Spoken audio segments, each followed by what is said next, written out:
Hello guys, yes guys, tingnan nyo guys yung anak ko, second day of school, ayan, naghabulan silang dalawa, tingnan mo guys, parang magkakapatid lang sila yan guys. Guys, sinong proud dyan guys sa isang tatay nag-alaga ng dalawang anak guys, lalaki o diba guys, tingnan mo yung ano ko guys, so nainggit, oy, yung anak ko na bunso yan guys, o ipakita sa mama yung bag niya, na maganda daw yung in-order ni mama sa kanya na bag.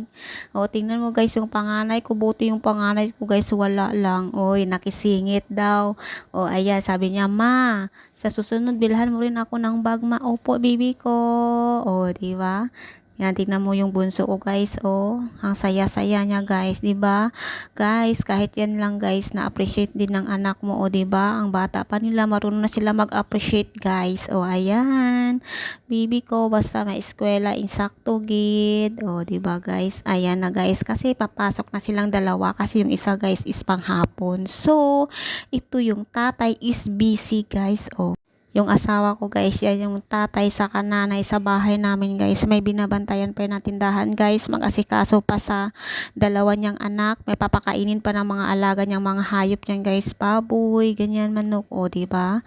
Proud talaga ako guys sa kanya. O, ayan yung anak ko guys. Makukulit pa. O, ayan. Uy, tingin-tingin niya kumari. Gwapo daw siya guys. Diba guys? Gwapo naman siya. Charis. O, pinasuutan ng tatay niya ng medyas guys. O, saka shoes, oh, 'di ba? Tingnan mo guys, oh, puti pa yung medyas, Diyos ko Ginoo. Dapat itim. It's okay lang yan guys, hindi naman makita, oh, 'di ba? At least guys, neat and clean yung anak ko guys, oh, 'di ba? Hindi katulad ng ibang tatay, walang pakialam sa anak, oh, pero yung asawa ko, 'di ba? Tingnan mo naman yan guys, oh, 'di ba? Sabi ko picture muna, bibi, oh, 'di ba? Guys, tingnan nyo guys, oh, 'di ba? Ayos po morma. Ang bata pa niya guys. Tingnan mo guys, papugi talaga siya. Sabi ko, straight ka lang bibi ko. Ayaw. O diba, pinipicturean ka na screenshot ko yan guys. So, para at least diba, ayan, nagmamadali guys, 12:30 pa lang yan guys yung oras na mamadali na pumasok sa school niya.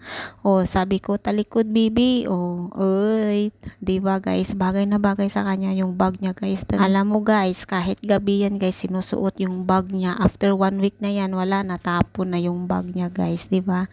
Siyempre, una pa lang guys, masaya yan, saka happy, fit na fit sa kanya, bagay sa kanya guys. O diba, tingnan mo guys, parang si Robin Padilla guys. Saka guys, pagsabihan mo pogi, lalong pumupugi tuloy guys. O, diba?